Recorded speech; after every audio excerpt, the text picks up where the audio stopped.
حي على الفلاح.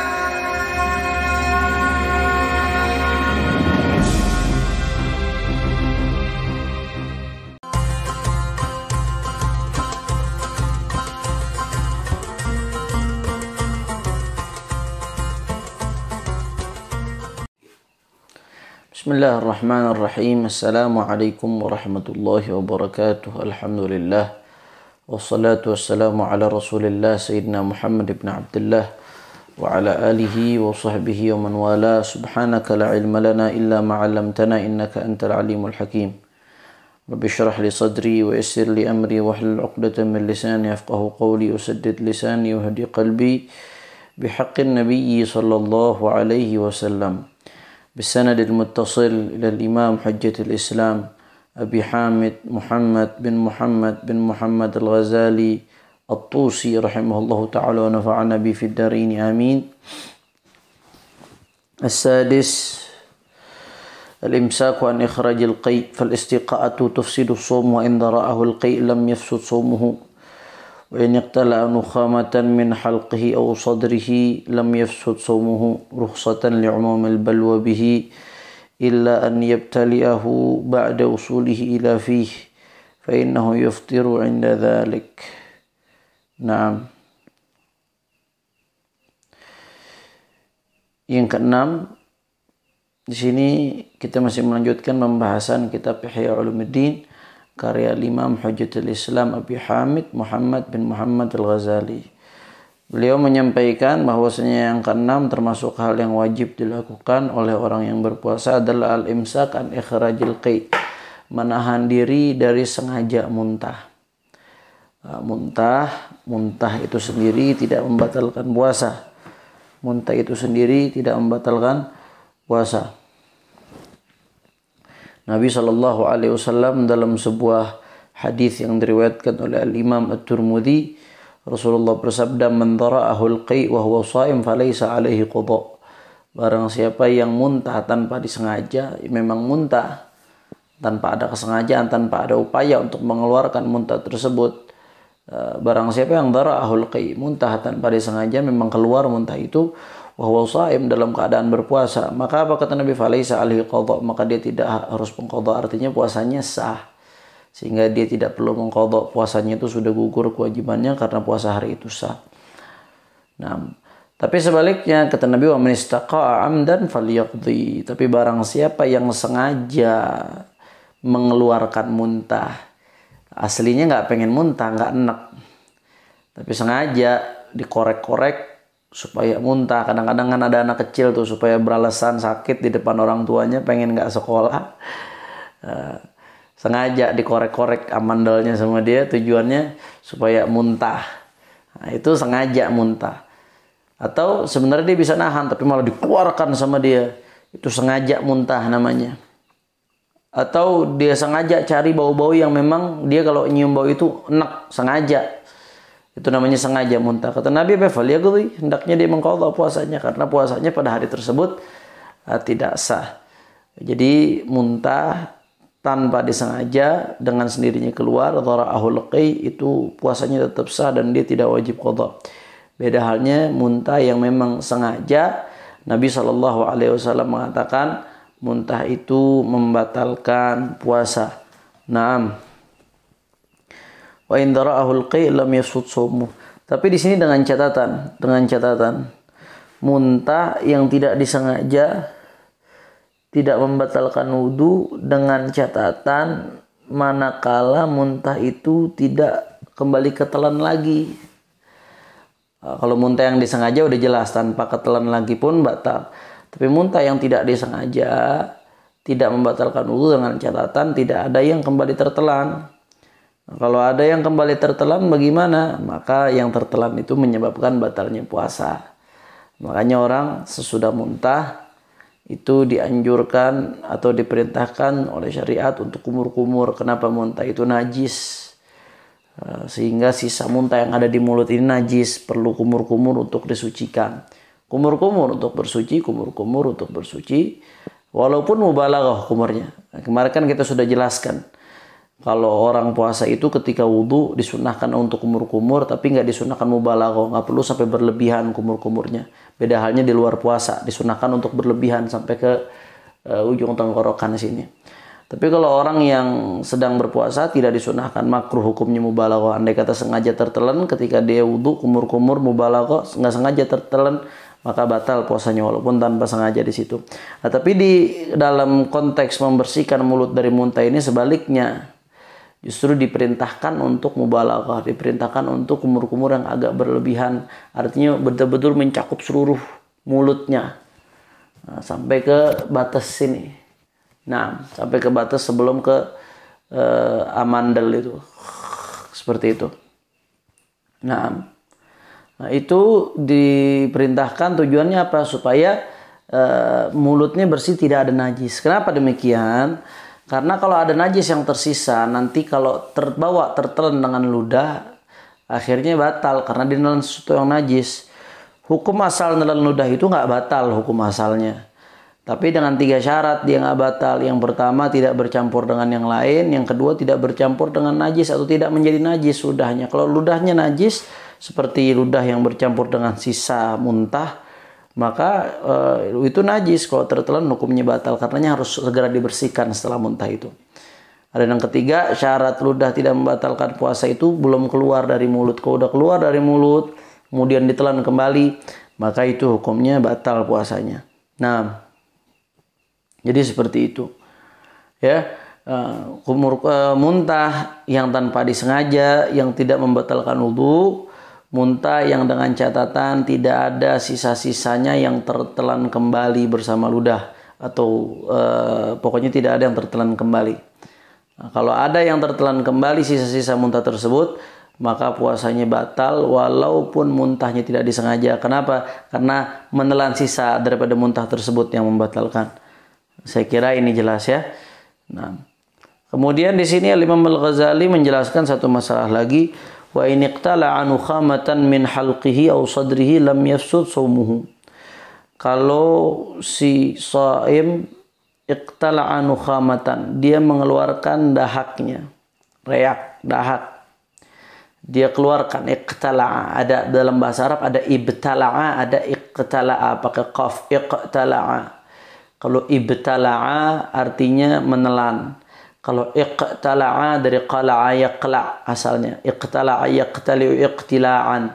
Dia asal istiqaqnya dari qala'a yaqla'u. Arti qala'a itu mencabut. Dalam konteks ini iqtala'a artinya dia mengeluarkan riaknya atau dahaknya. Imam Ghazali menjelaskan wa in iqtala'a nukhamatan min halqihi aw sadrihi lam yafsud shaumuhu. Kalau dia mengeluarkan reaknya dari halaknya dia,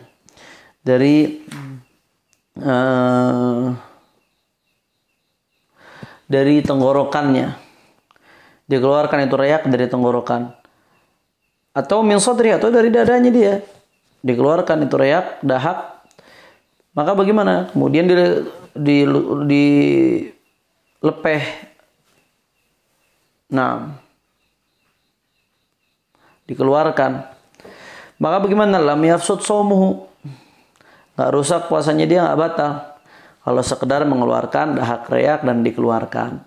Tapi yang perlu jadi catatan di sini, reak yang sudah dikeluarkan itu tidak boleh ditelan kembali manakala sudah sampai haddud zahir. Kalau belum sampai kalau baru sampai had batin, batasan batin, maka ditelan kembali nggak apa-apa. Tapi kalau udah sampai batasan zahir, maka nggak boleh ditelan kembali. Yang mana batasan zahir? Yang pertama, makhraj huruf kha. Kha, coba anda ucapkan kha, kha. Nah, anda tahu di mana keluarnya kalimat kha itu. Nah, makhraj huruf kha ini sepakat. Nawawi, Imam Rafi'i, Syaikhain sepakat bahwasanya makhraj huruf kha adalah bagian dari zahir. Sehingga kalau reak sudah dikeluarkan sampai ke makhraj huruf kha, kemudian ditelan kembali reak tersebut, maka hukumnya batal puasanya. Kenapa? Karena dia sudah sampai ke zahir. Tidak boleh ditelan kembali. Kemudian batin itu mana batin yang masuk kategori batin? Yang disepakati ulama batin itu ha, makhraj huruf ha, ha besar, ha. Ayo silahkan ucapkan ha. Anda merasakan di mana keluarnya? Nah, kalau dahak sampai situ kemudian ditelan kembali, ulama sepakat itu tidak membatalkan puasa. Nah, kemudian yang ada perbedaan pendapat antara ulama makhraj huruf ha. Ha ini adanya di tengah-tengah antara kha dan ha. Ha. Coba ucapkan sama-sama. Ha. Anda tahu kan sekarang di mana? Nah, kalau dahak sampai situ, reak sampai situ, maka ada khilaf. Menurut Al-Imam An-Nawawi itu sudah zahir. Artinya kalau dahak sudah sampai makhraj huruf ha, kemudian ditelan kembali, maka batal puasanya. Tapi menurut Al-Imam Rafi'i, makhraj huruf ha itu masih kategori batin. Sehingga kalau dahak sudah sampai makhraj huruf ha, kemudian ditelan kembali, maka puasanya tidak batal menurut Al-Imam Ar-Rafi'i. Dan ikhtilaf ulama dalam masalah ini adalah rahmah. Dua-duanya sama-sama ulama besar dalam madhab Syafi'i, yang mana dua-duanya pendapatnya sama-sama kuat. Ini bisa menjadi solusi untuk umat manakala terjadi perbedaan pendapat dalam masalah seperti ini.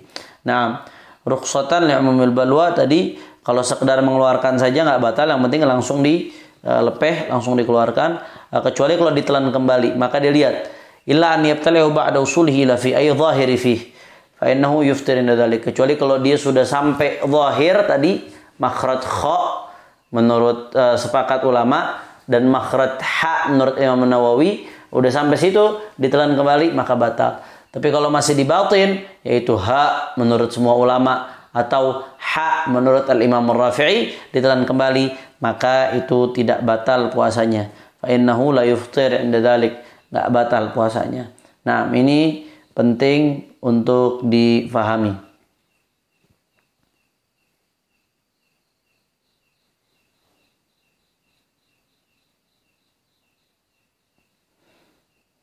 Nah, ini yang bisa kita bahas pada kesempatan kali ini.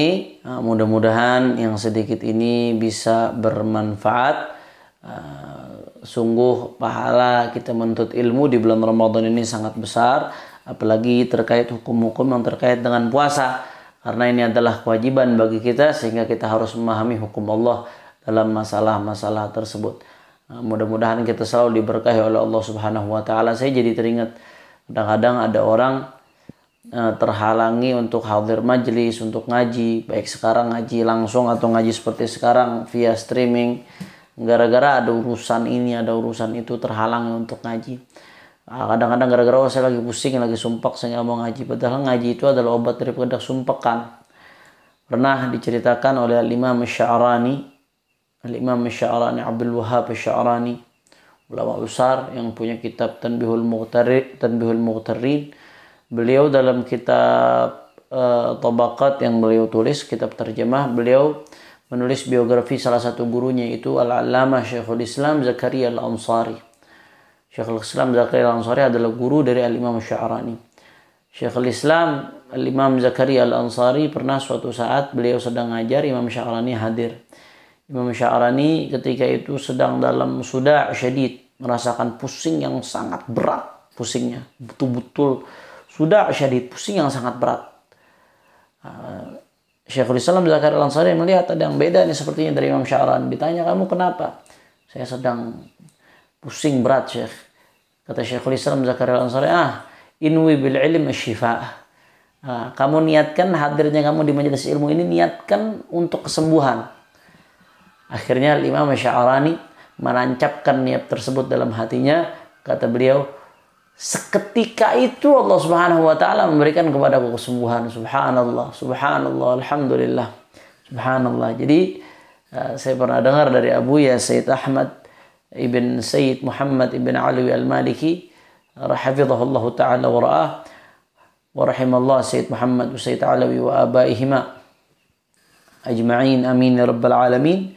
Kata Abu ya Sayyid Ahmad, kamu kalau lagi sumpek, obatnya hadir majelis ilmu, niatkan buat hilang sumpek, hilang itu. Kamu sakit, ngerasakan sakit-sakit yang gak seberapa berat, hadirin majelis ilmu, niatin supaya diberi kesembuhan oleh Allah. Sembuhan majelis-majelis ilmu ini majelis tempatnya kesembuhan. Majlis turunnya keberkahan, majlis digodoknya hajat-hajat. Kau punya hajat, hadir majlis ilmu, niatkan supaya hajatmu digubul oleh Allah, maka hajatmu akan digubul oleh Allah Subhanahu wa taala. Makanya majlis ilmu ini dawa likulli da, obat dari segala penyakit. Kata Imam Al-Ghazali, sebagaimana manusia ada batasnya, dia akan kuat kalau tidak dikasih makan beberapa hari. Kalau enggak dikasih makan juga dia akan mati kelaparan. Begitu pula hati. Hati ini ada batasannya. Hati terlalu lama nggak diberikan makanan, hati itu akan mati. Makanan manusia, makanan zahir, nasi dan lain sebagainya. Makanan hati apa? Makanan hati adalah ilmu, zikir, majelis-majelis kebaikan seperti ini. Manakala kita hadir majelis-majelis seperti ini, walaupun sekarang dengan memanfaatkan teknologi kita via streaming, para ulama kita, para habaib, para masyayikh kita, insya Allah ini akan menjadi sebabnya hati-hati kita akan hidup kembali. Siramilah hati-hatimu dengan ilmu sebagaimana tanah-tanah yang kering dan mati itu disirami dengan air dan dibuat hidup kembali. Hati ini juga akan hidup dengan ilmu yang merupakan warisannya baginda Nabi Muhammad SAW. Andai ada warisan yang berupa uang dari Nabi ditinggalkan, tentu kita akan bergegas untuk ngambil warisan itu.